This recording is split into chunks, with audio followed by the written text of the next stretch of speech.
같이 창조주일 5번째 주일 예배를 하나님 앞에 침묵 기도와 함께 시작하겠습니다. 다 같이 기도하시겠습니다.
은혜로우신 우리들의 하나님, 결실과 거둠의 풍성한 계절을 저희들에게 허락하여 주시니 감사와 찬양을 드립니다. 주님, 돌이켜보면 주님께서는 우리의 수고보다 늘 더 넉넉히 풍성히 채워주시고 돌보아 주셨음을 고백하지 않을 수 없습니다. 그러한데도 저희들은 당장 눈앞에 보이는 어려운 일들을 보면 또 바라던 뜻이 이루어지지 않으면 원망과 불평을 쏟아내기 일쑤였습니다.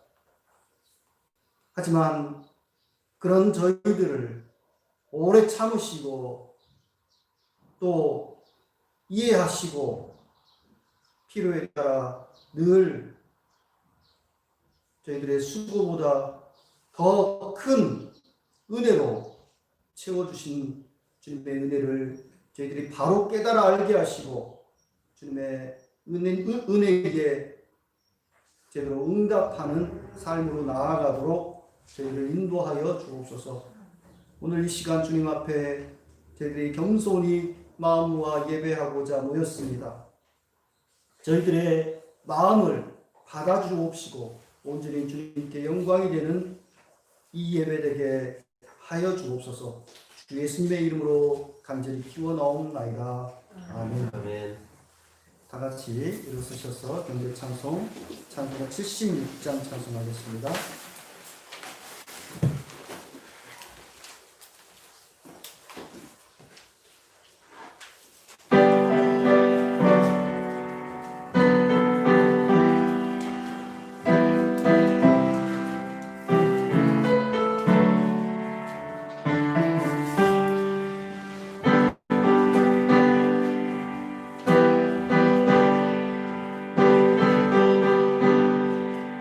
창조의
유튜브에 실려 있는 김현준 시인의 가을의 기도를 성시로 같이 나누겠습니다.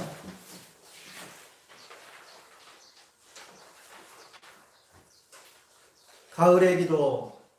가을에는 기도하게 하소서. 낙엽들이 지는 때를 기다려 내게 주신 겸한 호흡으로 나를 채우소서. 가을에는 사랑하게 하소서. 오직 한 사람을 택하게 하소서. 가장 아름다운 열매를 위하여 유혹한 식사를 가꾸게 하소서.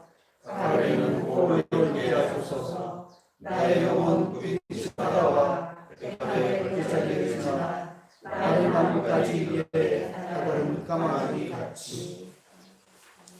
사도신경으로 우리 신앙고백 하겠습니다. 나는 전능하신 아버지 하나님 천지의 창조주를 믿습니다. 우리의 유일하신 아들 주 예수 그리스도를 믿습니다.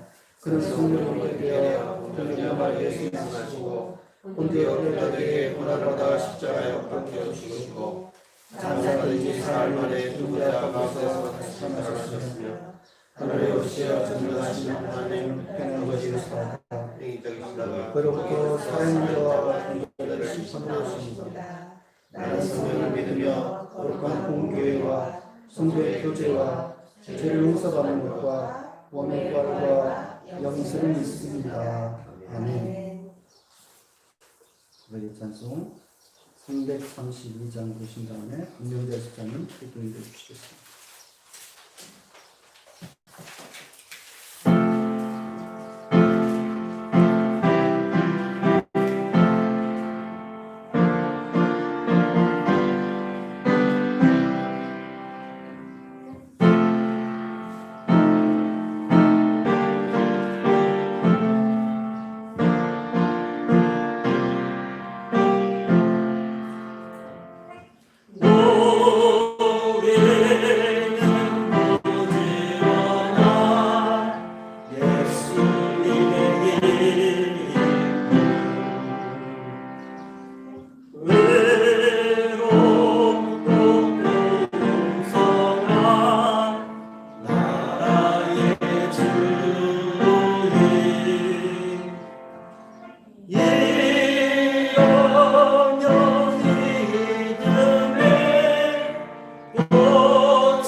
사랑하는 하나님, 우리 민족의 귀하고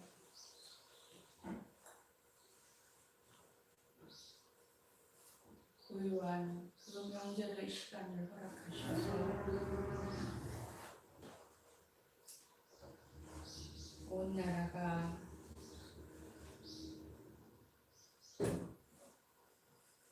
가족들을 함께 모여 마음을 나누고 또 고향의 정들을 나누는 그런 시간들을 되게 하시면 감사합니다. 코로나로 인하여 많은 걱정함과 서로 조심함으로 그래도 큰 무리 없이 긴 연휴가 잘 지나갔음을 감사드립니다. 아멘. 이 가을 우리가 지난 여름의 그 수해와 힘듦을 이겨내고 이 가을은 풍요로움으로 우리 앞에 하나님께서 펼쳐놓으셨습니다. 이 하늘과 들녘을 보면서 하나님 우리 안에 깊은 영성에 대하여 또 생각해보는 시간을 보냈습니다. 하나님 우리 이 가을은 우리들 삶의 열매들도 또 믿음의 열매들도 사랑의 열매들도 우리가 그 알곡들이 익어가는 귀한 시간이 옵니다. 하나님 우리가 더욱더 하나님께 나아가고 우리 마음속 깊은 곳에서 하나님을 만나지는 각자 개개인의 신앙들이 깊어져가고 무르익어서 우리가 그 신앙의 발현으로 우리가 이 지역을 위하여 이 사회를 위하여 이 국가를 위하여 우리 그리스도 교인들이 할 바가 어떤 것인지 정확히 제대로 알고 구체적인 행동들로 우리가 다시금 하나님 나라를 세워갈 수 있도록 다짐하는 계절이 되게 하시옵소서. 솔샘에 속한 모든 식구들 어린 나이부터 장년에 이르기까지 하나님 우리에게 더욱더 강건함과 평안함을 주셨고 우리 나라가 또 우리 대한민국의 교회들이 다시 한번 깨어서 회개하는 그런 운동의 자세로 하나님 우리가 이 한 해의 그 하반기를 하나님 잘 보낼 수 있도록 저희를 인도하시옵소서. 오늘 우리가 긴 명절 연휴를 끝내고 또 서로의 안부를 궁금해하며 또 하나님께 간절한 마음으로 모였습니다. 하나님 예배와 또 목사님께서 주시는 그 말씀으로 우리가 다시금 새롭게 힘내게 하시고 또 예배 교제를 통하여 우리가 더욱 풍성해지게 하시옵소서. 감사드리오며 예수님 이름으로 기도드렸습니다. 아멘.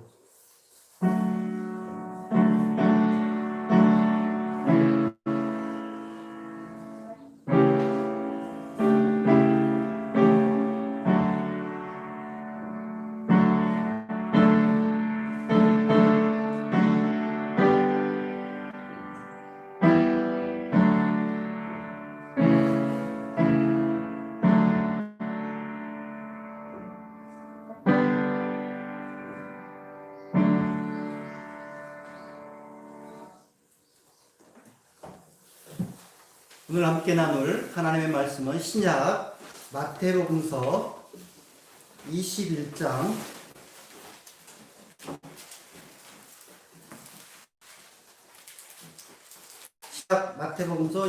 33절에서 43절까지의 말씀입니다.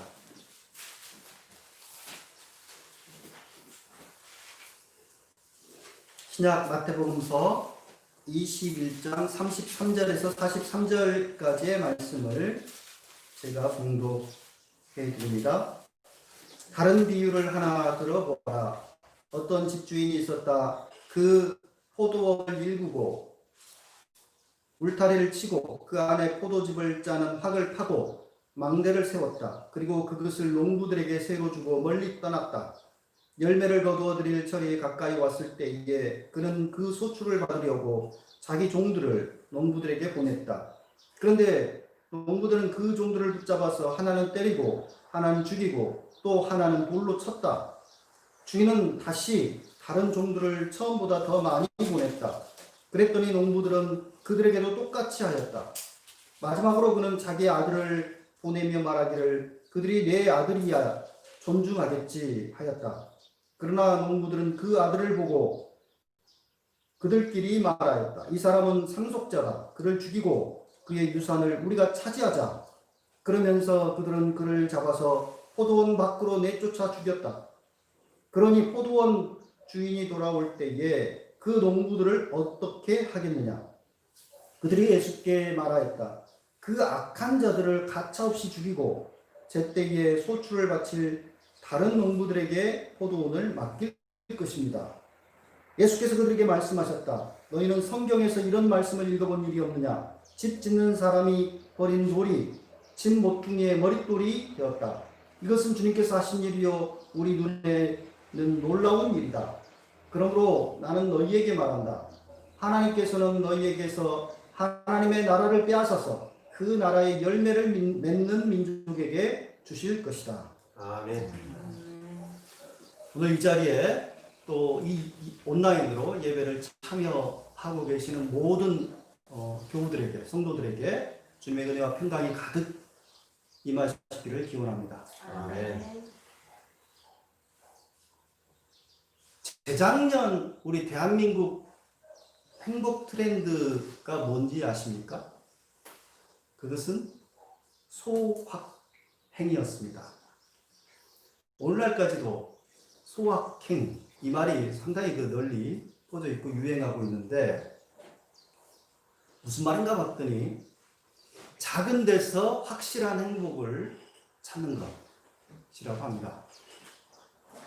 그러니까 사람들이 이제 먹고 살기가 팍팍해서 그런지 어떤 거창한 행복을 추구하는 것보다는 소소하면서도 확실한 행복을 추구하는 그런 경향으로 이제 변하고 있는 것 같습니다. 사실 소확행이라는 말이 아니어도 우리는 작은 데서 속이 상하고 작은 데서 또 기쁨을 얻는 경우들이 많지요. 저도 근래 들어서 제 마음이 흐뭇하고 기쁘게 했던 것이 무엇이었는가 돌이켜보니까 우리 교회 그 주차장 옆에 조그만 제가 밭대기를 하나 만들었지 않습니까? 근데 거기에다가 심은 호박, 그 호박에서 거둬들인 그 수확이 큰 기쁨이 되었습니다. 멸치가 예, 지난 6월에 제가 그 호박 모종을 그때 한 5개 정도 이렇게 샀던 것 같아요. 그리고 수박 모종 2개 사고, 그래서 밭에 좀 심고, 이렇게 여기에는 그 화단 밑에 조금 그 한때기 이렇게 만들어가지고 거기다가 별로 기대 않고 심었어요. 거기가 양지 바른 곳이고, 이제 뭐 호박이 과연 원래 밭이었던 것도 아니고 될까 하고 심어봤죠. 그리고 사실은 수박에 더 기대를 했습니다. 그래서 수박은 화단 여기 정원 안쪽에다가 심었었는데, 나중에 결실을 보니까 수박의 경우도 호박의 경우도 사실 성공하긴 했죠. 그 정도면. 근데 수박은 사실 딱 2개 열려가지고, 그것도 크게 큼지막하게 열린 것도 아니고 조그맣게 좀 적당한 조그만 크기로 열려서 체면치레 정도 하는 수준이었고, 호박까지도 안겨주고 있습니다.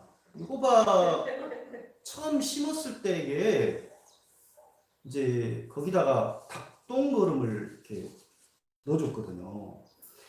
근데 이렇게 처음 뻗어 나오다가 노랗게 잎이 변하는 병이 왔어요. 그래서 그 처음 맺혔던 아마 2개, 3개 정도가 조금 이렇게 크 나오다가 썩어버리고, 그런 모습을 보면서 제가 집사람한테 구박을 엄청 많이 들었습니다. 이거 뭐 그렇게 거기다 호박을 심어가지고 이게 뭐냐고. 근데 조금 지나니까요. 요 녀석이 그냥 날이 갈수록 쫙쫙 뻗어가는 거예요. 네. 도대체 어디서 그 양분이 다 나왔는지 모를 정도로 굉장히 무성하게 뻗어 나가서 화단을 지금 다 덮다시피 했지 않습니까?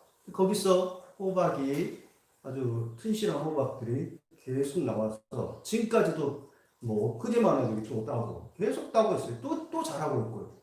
그래서 지금까지 딴 호박이 아마 20개가 넘지 않을까. 이 호박 한 그루입니다. 한 그루. 거기에서 이렇게 많은 호박을 거두어서 또 교우들하고 같이 나눠 먹고 이렇게 할 수 있었다는 것 자체가 너무나 감사하고 기쁜 일이 아닌가, 그런 생각을 해봤습니다. 고작 호박 한 그루에서 얻은 이 수확이 이런데, 농부들이 이렇게 그거를 평생 농사를 지으면서 거둬들인 그 결실이라고 하는, 결실의 그 기쁨이란 건 얼마나 클까, 그런 생각을 해봅니다. 그래서 아마 그렇게 힘겨워도 농사를 그만두지 못하고 계속 또 짓고 하게 되는 것이 아닌가, 그런 생각도 해봅니다. 예수님께서는 팔레스타인에서 가장 농사 짓기에 알맞은 지역 출신입니다. 갈릴리 지역 출신이시죠. 이스라엘은 지금도요, 전반적으로 200mm에서 500mm 정도밖에 비가 안 내려요. 갈릴리 호수의 일부 지역만 유일하게 600mm에서 한 1000mm까지 연간 강수량이 그 정도 기록을 하고 있습니다. 그래서 갈릴리 하면 농사 짓는 곳이에요. 여기가. 포도 농사, 밀 농사, 보리 농사, 무화과 농사, 벌꿀도 많이 나고요. 또 그런 여러 가지 농작물을 일굴 수 있는 곳이 갈릴리 지역이죠. 예수님께서는 그 지역 출신일 뿐만 아니라, 그러니까 그 지역에서 주로 이제 선교를 하시다가 생애 말년에 이제 예루살렘 가셔서 이제 십자가 처형을 당하셨습니다만은 주로 상대했던 사람들이 농부들이잖아요. 갈릴리 농부들이에요. 그러다 보니까 예수님의 말씀, 가르침은 그렇게 현학적이지가 않습니다. 그죠? 지식인들을 상대로 하는 말씀이 아니에요. 구수한 이야기 형태잖아요, 항상. 네. 그리고 그 가르침 내용을 보면 농사 짓는 일을 그 소재로 하는 경우들이 많습니다. 아마 이거는 그냥 관찰만 해서 된 건 아니고 자신이 직접 아마 농사를 지어보신 경험이 있었던 것으로 보여요. 생생한 아주 그 이야기를 통해서 하나님 나라의 그 비밀을 알려주십니다. 오늘 예수님께서 본문에서 말씀해 주신 내용도 지금 농사 짓는 이야기잖아요. 이게 포도 농사 짓는 이야기입니다. 예, 보통 이 비유를 일컬어서 포도원 농부들의 비유 이렇게 또는 포도원의 악한 농부들의 비유 이렇게 제목을 붙이는데 사실 내용상으로 자세히 살펴보면 포도원 소작인들의 비유 내지는 포도원 주인과 소작인의 비유 이렇게 해야 더 적절하지 않을까 싶어요. 왜냐하면 이 비유에 등장하는 농부들은요 그냥 농부가 아닙니다. 소작인들이에요. 그 사람들은. 그리고 주인과 이 소작인들 간의 갈등이 이 비유에 전반적으로 아주 핵심적인 내용으로 깔려 있습니다. 예수님은 이 비유를 어디서 지금 말씀을 하셨냐면 예루살렘 성전에서 가르치실 때 이 비유를 이야기하십니다. 배경은 분명히 갈릴리의 어느 포도원 같아요. 갈릴리에 흔히 있는 포도원 중에 하나에 실제 있었을 법한 그런 일을 배경으로 하고 있습니다. 근데 선포하신 곳은 지금 예루살렘 성전입니다. 갈릴리 사람들은 주로 농사짓고 또 이제 갈릴리 베드로처럼 또는 요한 야고보처럼 그 어로 활동하는 그런 걸로 생계를 유지하고 있죠. 근데 그 사람들이 농사를 지어도 별로 그렇게 기쁨이 없습니다. 행복하지 않습니다. 왜 그렇습니까? 자기 땅이 없어요. 자기 땅을 가지고 농사 짓는 사람이 거의 없습니다. 다 소작이에요, 소작. 죽도록 일해봐야 남는 게 없습니다. 입에 풀칠하기도 힘들어요. 왜? 소작하면서 소작료를 얼마나 바치냐면요. 그때 당시에 연구를 해보니까 바친 게 거의 60% 이상입니다. 한 해 농사 죽도록 지어봐야 60% 이상 다 그 주인한테 바쳐야 되는 상황입니다. 그러니 얼마나 힘들겠습니까? 오늘 말씀에 나오는, 오늘 비유에 나오는 이 소작인들, 이들은 지금 그 남의 땅을 지금 짓고 있는데, 남의 그 포도원을 일구는 사람들인데, 주인이 어디가 있냐면은, 오늘 우리 지금 세번역 성경 멀리 나가 있다라고 되어 있습니다만은, 원어상으로 볼 때 해외에 지금 국외에 나가 있어요. 주인이 그냥 같은 나라에 있는 게 아니라 외국에 나가 있는, 멀리 나가 있는, 정말 멀리 가 있는 상태입니다. 예수님 시대에 이런 갈릴리에는 부재지주들이 굉장히 많았고요. 그들은 요즘으로 말하면 이게 이제 포도원이나 올리브 농장이나 이런 것들이 그들의 기업이에요. 그걸 통해서 자신들의 한 해 수입을 창출하는 거죠. 그 일꾼들을 쓰고 소작인들을 쓰고 또 청지기를 두어서 그들을 관리하게 하고 그래서 그걸로 자신들의 수익을 창출하는 겁니다. 네. 그런데 이 소작인들이 어떻게 합니까?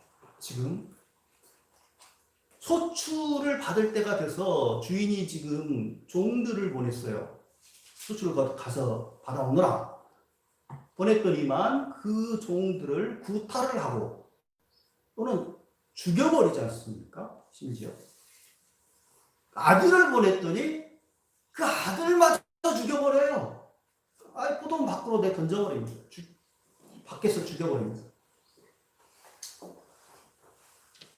예수님은 이런 그 소작인들 이야기를 왜 들려주시고 계신가?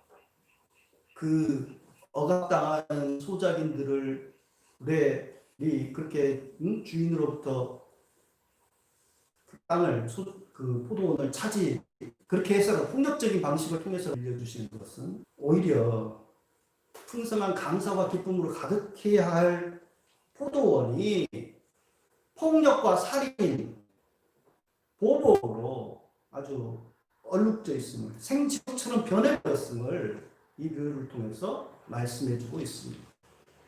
어떤 학자들은 이 비유에 등장하는 소작인들을 무엇을 상징한다라고 보냐면은 예수님 시대에 그 활동했던 그 젤롯당들을 상징하는 걸로 보고 있어요. 그 젤롯당들은 어떤 사람들입니까?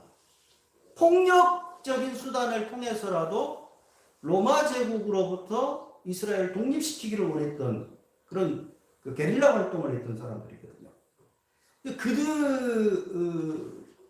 그들이 그렇게 로마 압제로부터 유대를 독립시키기 위해서 그렇게 폭력을 불사했는데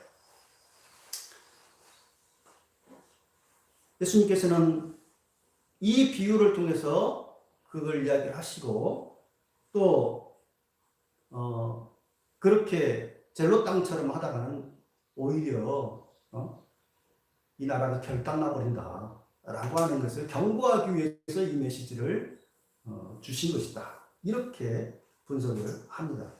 저는 일면 일리가 있다라고도 보는데 사실 저는 동의하기는 힘들어요. 이거는.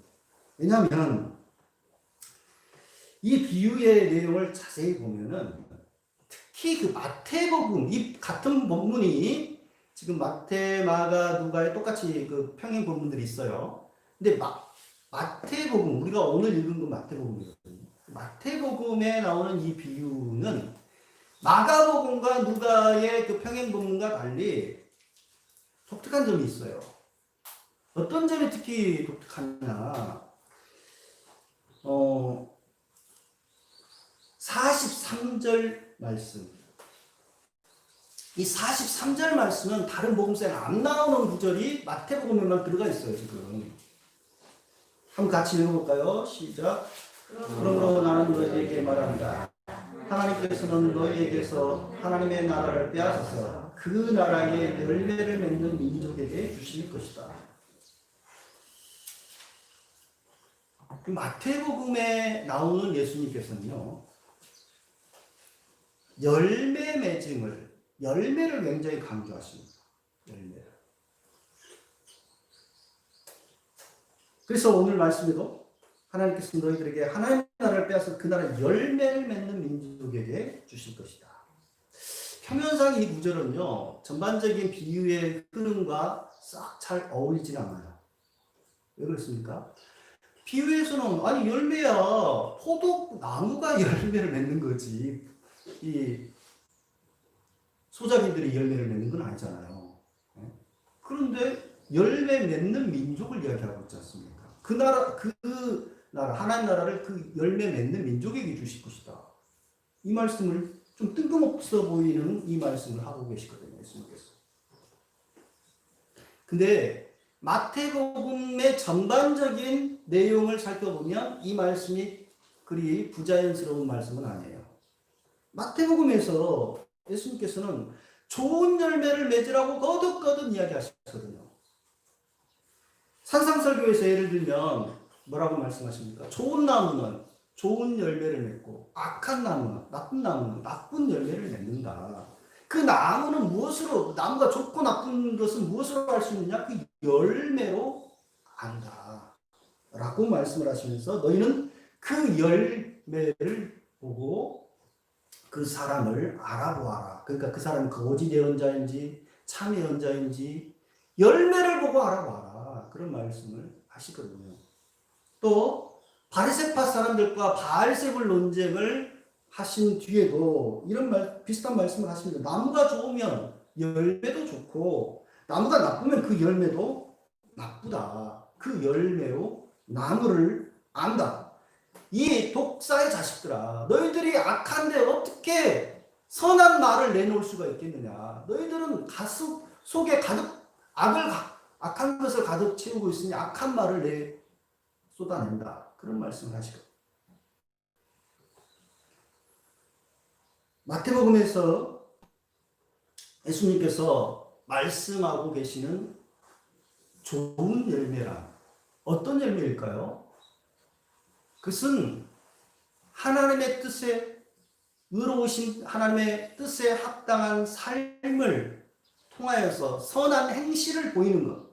그것이 바로 좋은 열매입니다. 예수님 보시기에 유대 예루살렘 집권자들은 지금 좋은 열매가 없어요. 오늘 말씀 앞부분을 찾아보시면 아시겠지만은 예수님께서 예루살렘에 계실 때에 갑자기 좀 시장하셔가지고 무화과 나무에 열매가 있는가 가보셨죠? 그때 잎만 무성하지 열매가 없어요. 그래서 그 나무를 저주하시는 장면이 나옵니다. 그러니까 그 저주받은 나무가 말라 비틀어 죽어버리죠. 그게 바로 이제 예루살렘을 상징하는 거예요. 예루살렘은 지금 겉으로는 번듯해요. 성전도 으리으리합니다. 우리가 뭐 솔로몬 성전 이야기하지만 지금 헤롯 대왕이 세운 성전은요, 솔로몬 성전 저리 가라 게임이 안 돼요. 어마어마한 규모입니다. 규모가. 그 예수님 시대까지도 짓고 있잖아요. 46년간 지었다고 그랬습니다. 그 더 지었습니다. 예수님 이후에도. 그 엄청난 규모의 성전도 가지고 있어요. 제사도 드리고 있고 제사장들도 있고 예배 드리러 온 사람, 제사 드리러 온 사람들도 엄청나고 겉으로 보고는 굉장히 신앙적으로 아무런 문제가 없어요. 정상적이죠. 굉장히 경건해 보이고 그렇죠? 그러나 잎만 무성하지 열매가 하나도 없는 거예요. 그 안에. 근데 예수님께서 지금 그 열매가 없다라고 보시는 게 그냥 유대 집권자들만 지금 뜻한다라고 보면 너무 이렇게 협소하게 생각하는 거고, 그때 당대에 예수님을 따르지 않는 유대인들 전반을 뜻할 수도 있겠고,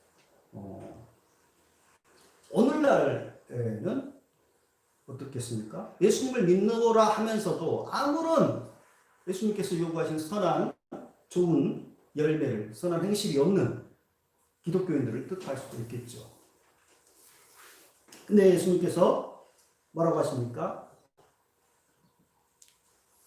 너희에게서 하나님 나라를 빼앗아서 그 나라의 열매를 맺는 민족에게 그 나라를 주실 것이다 라는 그 충격적인 선포를 하시는 거죠. 그때 당시에 유대인들은 자신들이 아브라함의 자손이고 하나님의 백성들이고 당연히 구원은 자신들의 따놓은 당상이에요. 근데 그 하나님 나라를 빼앗아서 열매 맺는 민족에게 주겠다, 줄 것이다. 이렇게 말씀하시는 겁니다. 굉장히 좀 충격적인 말씀이죠. 마태복음은 유대인들을 위한 복음서라는 별칭이 있을 정도로 굉장히 유대적입니다. 예를 들면 마태복음에 나오는 예수님께서는 제자들을 고을고을마다 파송하실 때에 뭐라고 하십니까?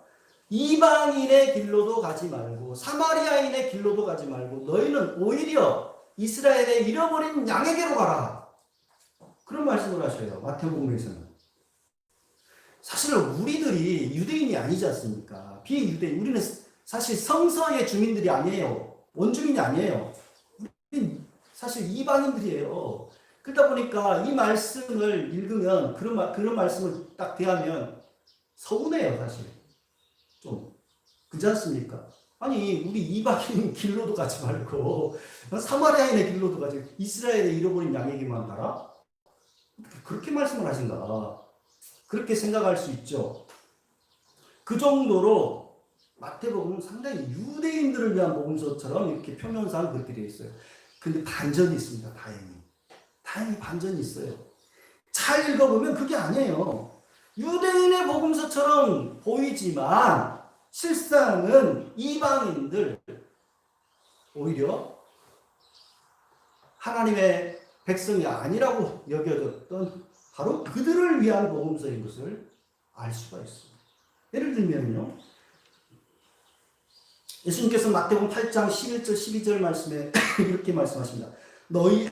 너희에게 이르노니 동서로부터 많은 사람이 이르러 아브라함과 이삭과 야곱과 함께 천국에 앉으려니와 그 나라의 본 자손들은 바깥 어두운 데 쫓겨나서 슬피 울며 이를 갈미 있으리라. 무슨 말씀이에요? 그 나라의 본 자손들, 유대인들은 오히려 바깥으로 쫓겨나고 동과 서에서 이방인들이 그 나라를 차지한다는 이야기예요. 그리고 오늘 우리들이 읽은 말씀에도 보면 너희들에게서 하나님의 나라를 빼앗아서 그 나라에 열매를 맺는 민족에게 하나님께서 주실 것이다. 그 민족은 물론 유대인들을 완전 배제했다라고 보는 것도 조금 어폐가 있어요. 유대인 가운데 하나님을 예수님을 잘 섬기는 사람들이 있을 수 있거든요. 메시아닉 주라고 하는 그 기독교인들이 있어요. 지금도. 네. 소수지만 그렇지만 유대인의 특권이라고 여겨졌던 하나님의 백성, 선민 뭐 이런 것이 아니라 그 나라에 열매를 맺는 민족에게 하나님께서는 그 나라를 하나님 나라를 주신다 라는 사실을 오늘 우리에게 일러주고 계십니다. 근데 여기서 우리들이 분명히 알아야 될 것은 하나님 나라를 차지하는 데 있어서 한 가지 조건이 있다는 거죠. 그것은 뭐냐? 그 나라에 열매를 맺어야 된다는 거예요. 나무들이 가을이 되면 또 때가 되면 열매를 맺습니다. 근데 열매라고 다 똑같은 열매가 아니죠. 어떤 열매는 맺히다가 익지 못하고 중간에서 그쳐버리는, 시들어 말라 비틀어 죽어버리는 그런 열매도 있고, 또 벌레가 먹어가지고 있는 그런 열매도 있고 그렇습니다. 근데 열매 가운데 가장 나쁜 열매는 뭐예요? 가장 나쁜 열매는, 안 좋은 열매는 그 아무짝에도 쓸모없는 그런 열매. 열매를 맺기는 맺는 주인님이 농부가 수고한 보람도 없이 아무짝에도 쓸모없는 그런 열매 있지 않습니까? 안 좋은 열매죠. 열매라고 해서 다 같은 열매가 아니다. 주인에게 기쁨이 되는, 정말 감사가 터져나오고 나오는 그런 열매가 가장 좋은 바람직한 열매가 되겠죠. 우리 그리스도인들은 어떤 사람들이냐? 우리 그리스도인들은 우리의 존재를 통해서 하나님을 모르는, 예수 그리스도를 알지 못하는 사람들로 하여금, 저 사람 보니까 정말 예수 믿는 게 좋은 일이구나, 정말 좋구나, 예수 믿는 사람들이랑 뭔가 좀 그래도 다르구나, 그런 것을 하기 위해서 있는 사람들입니다. 기독교인들. 하나님의 살아계심을, 다른 말로 하나님의 살아계심을 증거하는 사람들이 그리스도인들이에요. 하나님을 모르는 사람들은 누구를 보고 믿어요? 우리를 보고 하나님을 믿는 것은 어떤 것인지 가늠해 볼 수 있는 거예요. 근데 우리가 하는 짓이 맨날 못되고 아예 하나님을 전혀 모르는 사람들보다 훨씬 더 수준 이하면은 어떻게 되겠습니까? 정말 예수 믿는 것은 정말 사람 배린입니다. 이렇게 되어버리지 않겠습니까? 그래서 예수님께서는 우리들을 통하여서 하나님이 우리들의 선한 행실을 통해서 이방인들이 하나님께 영광을 돌리도록 하기 위해서 우리를 세우셨다는 사실을 기억하면서 우리들이 이 결실의 계절에 하나님께서 하시는 선한 열매를 함께 풍성히 맺어서 하나님과 이웃들 앞에 큰 기쁨이 되는 저와 여러분들 되기를 간절히 기원합니다. 기도하겠습니다.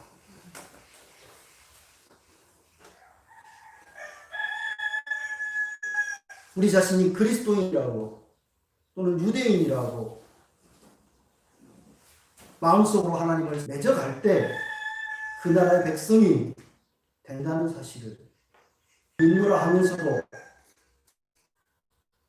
그리스도 예수를 따르는 사람다운 모습을 전혀 보이지 못한 저희들의 삶을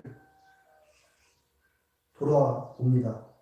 주님, 회초리를 들어서 저희들이 그럴 때마다 바로 잡아주시고 바로 세워주셔서 주님의 선한 열매를 삶 속에서 늘 맺어가도록 도와주옵소서. 그래서 주의 백성으로 그 나라의 주인으로 살아가도록 주님 이끌어 주옵소서. 주 예수님의 이름으로 간절히 기도드리옵나이다. 아멘.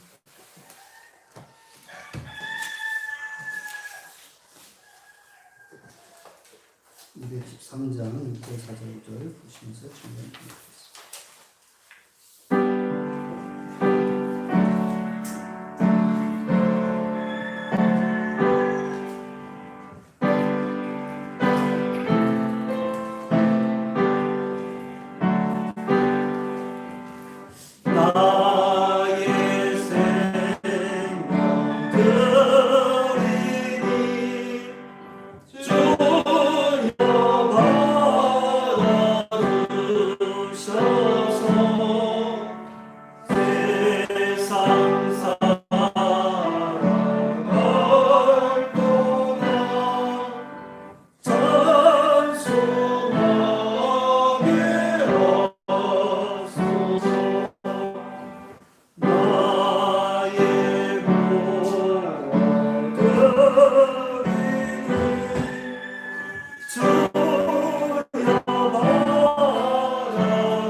우리의 모든 형편을 아시고 필요에 따라 늘 채워주시는 주님의 은혜를 저희들이 기억하며 저희들이 수고하여 거둬들인 물질을 감사함으로 주님 앞에 내어드립니다.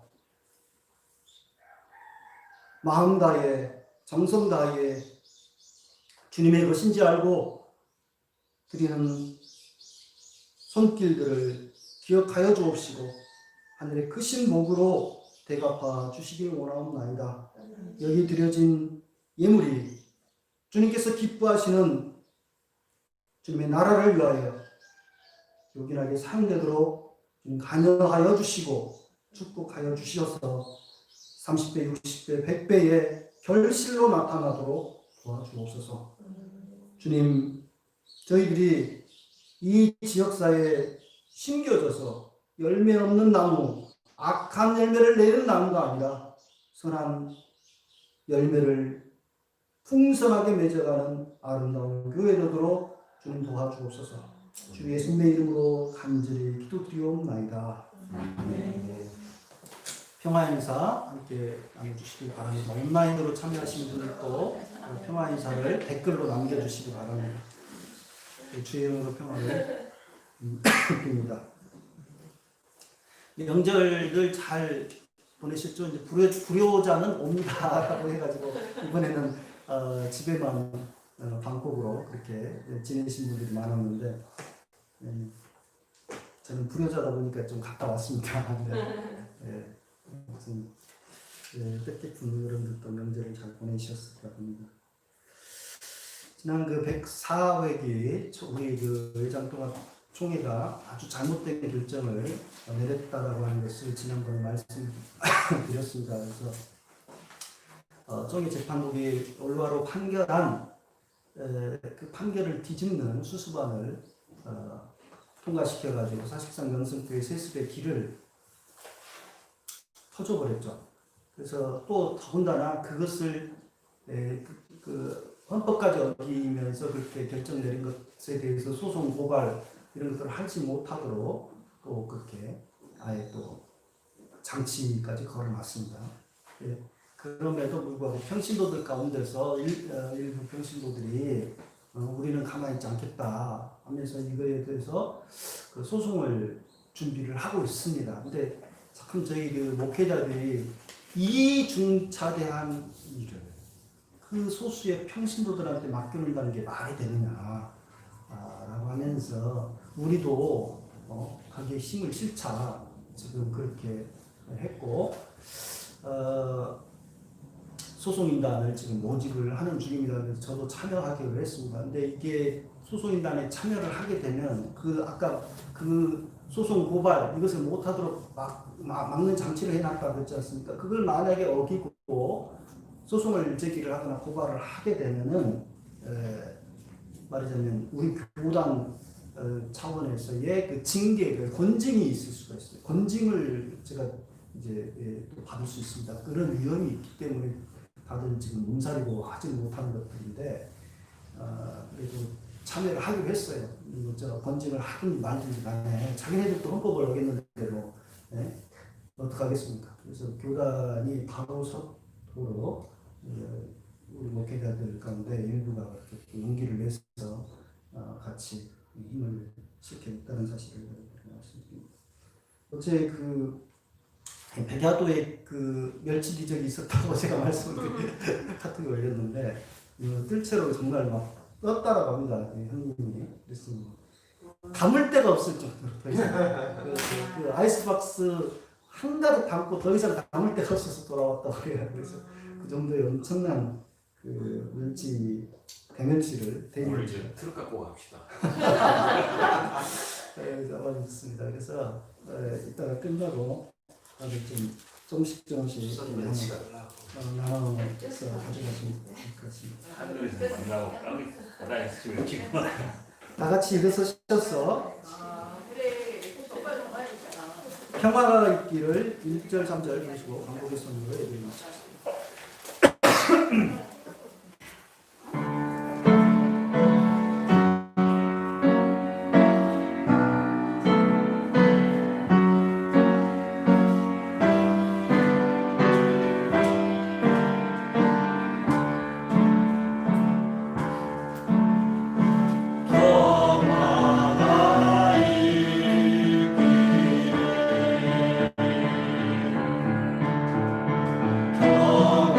평화가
우리를